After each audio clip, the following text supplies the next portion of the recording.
c'est une question que tous on se pose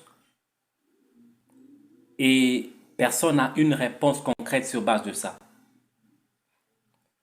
Comme vous le savez tous, il a fallu payer les indemnités de sortie après le licenciement d'Hector Cooper. Mais ce qui s'est passé après, oh, ce pays, franchement. Mais avant que je ne continue avec le dossier Hector Cooper, je vais ouvrir une parenthèse avec euh, le remaniement du calendrier de la CAN. La CAN Côte d'Ivoire devait se jouer au mois de juin 2023, mais cela a été repoussé en 2024. La question c'est pourquoi ça a été repoussé. C'est que vous allez vous rendre compte qu'en Afrique, les choses sont fixées et non étudiées. On fixe toujours les dates, on fixe des choses, mais rien n'est étudié au préalable. Parce que si on pouvait étudier au préalable, on aurait dû se rendre compte que il pleut abondamment, vraiment abondamment en Côte d'Ivoire au mois de juin et de juillet. C'est vraiment la saison de pluie et ça pleut énormément.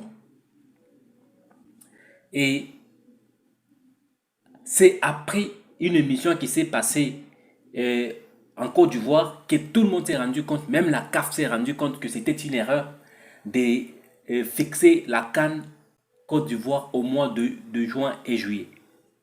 C'était une bêtise extrême. Mais là, qu'est-ce qu'il faut faire? On ne peut pas retourner le calendrier en arrière, mais on peut quand même repousser le calendrier. Vu aussi le calendrier FIFA, on ne peut pas interférer avec le calendrier FIFA. Par conséquent, on est obligé de chercher l'espace vide qui, par conséquent, ne se retrouve qu'au mois de janvier 2024. Comme conséquence, la CAN qui devait se jouer en 2023 ne se jouera qu'en 2024. Ça, c'est l'Afrique. Ce n'était qu'une parenthèse que j'ai ouverte. Et aussi, vous signaler que il y a des joueurs de Léopard qui ont trouvé d'autres contrats dans ce mercato, comme Samuel Bastion, qui aujourd'hui qui va jouer avec Burnley. Burnley, c'est en Angleterre. Et c'est un peu, ça a été juste une petite parenthèse qu'on a ouverte et qu'on referme rapidement. Je retourne du côté maintenant du dossier Hector Cooper. Hector Cooper devait être limogé. Pourquoi? Parce qu'il a joué 15 matchs. Il a gagné, dans les 15 matchs, il n'en a gagné que 3. Il a fait 5 matchs nuls et puis 5 défaites. Par conséquent, pour donner un bilan à Hector Cooper n'a fait que 30% des réussites de son contrat. Tout ce que Hector Cooper faisait ne pouvait faire que par excellence, c'était un match nul. Un match nul, c'était vraiment une vraie victoire pour Hector Cooper. C'était que de bêtises en bêtises. Et ce monsieur devait être limogé. Le limogeage ne devait vraiment pas être vain pour éviter que le pays soit puni, soit ait de problèmes au niveau national, au niveau international du football. Il fallait maintenant donner les indemnités de sortie à Hector Cooper. Tout le monde sait que les indemnités de Cooper ne pouvaient que valoir dans le 500 000 à 700, donc entre 500 et 600 000 dollars. Pourquoi? Parce que son salaire multiplié par le 10 mois qui restait ne pouvait faire que 550 000 dollars. Si on pouvait arrondir avec autre chose, on pouvait aller à 600 000 ou 650 000 dollars. Comme le Congolais, dans sa tête, tout ce qui se passe dans sa tête, c'est chercher par tous les moyens pour se rendre riche et avoir de l'argent. On a payé à Cooper ce qu'il ne fallait pas payer. On a besoin qu'on nous donne les détails de la facture d'indemnisation de Hector Cooper pour qu'on nous explique le montant qui est sorti, parce que ma source me dit l'argent qui est sorti pour indemniser Cooper est un montant d'1,5 million de dollars. J'ai dit 1,5 million de dollars qu'on a donné à un monsieur qui n'a donné aucun résultat. Et un monsieur, est-ce que cet argent qu'on pouvait lui payer normalement, là, il y a un question mark, point d'interrogation. Pourquoi? Parce que tout le monde sait que l'argent devait naviguer entre un demi-million de dollars et un demi-million, un peu plus que ça. Pas 1,5 million, 1,5 million de dollars. J'ai dit dollars américains, 1,5 million qu'on a donné à un monsieur.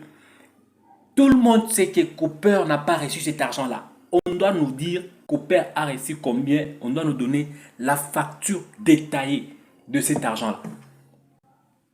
Parce qu'on ne comprend pas comment on peut donner 1,5 million à Hector Cooper. Même dans un club sérieux, indemnisation de sortie d'un coach comme cela, ça ne peut pas passer. Et ces gens-là le savent, ceux qui ont payé le savent. Et tout le monde sait que ces gens-là sont cherchés par tous les moyens pour se rendre riches, pour trouver de l'argent. Si on suit ces dossiers de près, si on demandait à Cooper de nous expliquer combien il a reçu, je suis presque sûr que Cooper nous dira qu'il n'aurait reçu que 400 millions peut-être. Pour faire votre boulot, allez chercher un entraîneur sérieux, vous ne le faites pas.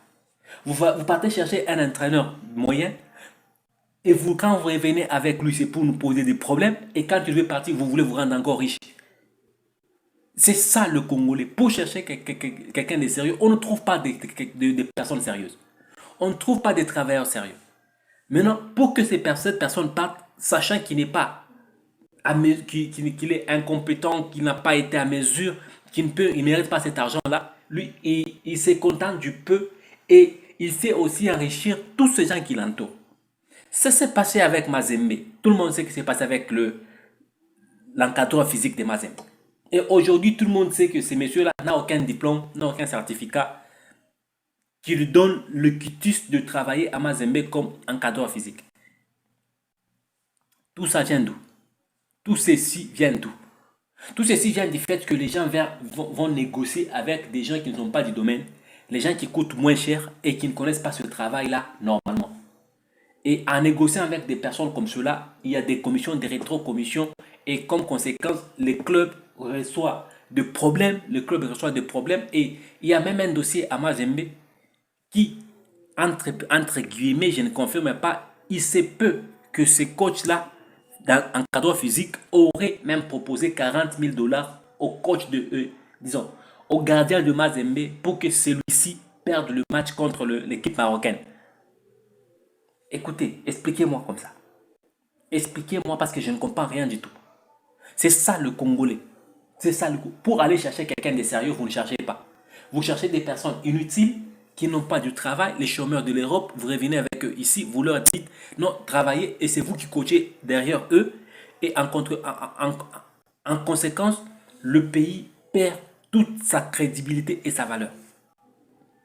Bref, ce que moi je dis, c'est que on doit nous donner les détails de combien Hector Cooper a reçu. Pas nous dire seulement le montant, donnez-nous chaque détail de la facture d'indemnité de sortie d'Hector Cooper. Point barre. C'est tout ce que nous demandons. Là, on fera du bruit et encore du bruit jusqu'à ce que vous nous donniez les détails sur cette histoire ici, l'éclaircissement. On ne peut pas avoir un problème. C'est une occasion pour les gens de s'enrichir. Une occasion pour les gens de détourner de l'argent. Chaque occasion qui se présente, c'est une occasion pour les autres de détourner de l'argent. Votre histoire là de « oh, on a perdu le match, oh, on peut être éliminé », ça ne leur regarde pas. Eux, ce qui les regarde, c'est quelle est la maison que je dois construire. J'ai une parcelle, j'ai une maison inachevée, je dois la finir. Et là, je suis en train de vous dire, on doit faire du bruit jusqu'à ce que cela s'arrête et s'arrête. Et ça a été la première partie de mon intervention. Je cherche les détails et je reviendrai vers vous avec le détail. Restez scotchés et à bientôt.